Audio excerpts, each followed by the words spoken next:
Guys, gawa tayo ng overnight oats. Meron tayo dito dalawang lagayan. Ang una ay itong full grain rolled oats. Yan, kailangan natin to. Yung kutsara. Paubos na nga, konti na lang.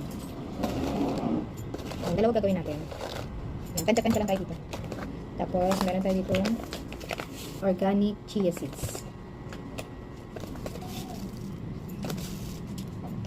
So, yan.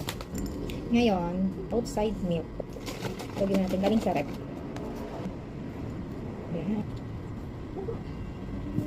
Maganda rin kasi siya for lactating mamas. Tapos, ang ilalagay natin na ngayon ay banana. Meron tayong banana rito galing kay mother. Ayan. Ang bite size. Yes, ang dalawa kong anak ay sumasali sa pagkain ko nito. Pag nabutan nila ako kumakain. Pero minsan kasi tulog pa sila pag kumakain ako. Minsan tatanong sila kung nakain ko na daw ba yung